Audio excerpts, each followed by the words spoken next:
এই কয়লা বিদ্যুৎ কেন্দ্রের কারণে খুলনাবাসী ক্ষতিগ্রস্ত হচ্ছে। ভারতীয় এই ধ্বংসকারী পাওয়ার প্ল্যান্ট খুলনা থেকে বন্ধ করতে হবে। এই আপনাদের খুলনাতে একটি বিদ্যুৎ কেন্দ্র স্থাপন করা হয়েছিল, রামপাল বিদ্যুৎ কেন্দ্র। যেই বিদ্যুৎ কেন্দ্রের কারণে খুলনার প্রাণ বৈচিত্র্য থেকে শুরু করে সবকিছু নষ্ট হচ্ছে। গতকালকে আমি খুলনার বিভিন্ন জায়গায় মানুষের সাথে কথা বলেছি। তারা আমাকে একটা বিষয় জানিয়েছে যে আমাদের কোস্টাল এরিয়াতে লবণাক্ত যে পানির পরিমাণ সেটা বাড়ছে এবং এই কয়লা বিদ্যুৎ কেন্দ্রের কারণে খুলনাবাসী ক্ষতিগ্রস্ত হচ্ছে। আমাদের শ্রীলঙ্কাতে উদাহরণ আছে। শ্রীলঙ্কাতে ইন্ডিয়ান একটি কোল পাওয়ার প্ল্যান্ট ছিল। যখন জনগণ নতুন অভ্যুত্থানের মধ্য দিয়ে গিয়েছিল, বলেছিল, ইন্ডিয়াকে লাল কার্ড দেখিয়েছিল, তারা সেই পাওয়ার প্ল্যান্ট বন্ধ করে দিয়েছিল।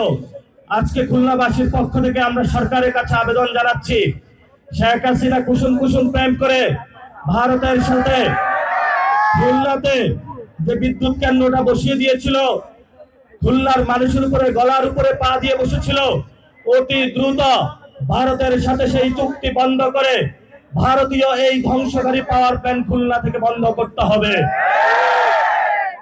দ্বিতীয় বিষয়, যে অসংখ্য মানুষ শহীদ হয়েছিল বাংলাদেশে, আহত হয়েছিল, যাদের রক্তের উপরে দাঁড়িয়ে অনেকে আজকে সংসদ ভবনে 12 তারিখে সংসদ অধিবেশন শুরু করতে যাচ্ছেন।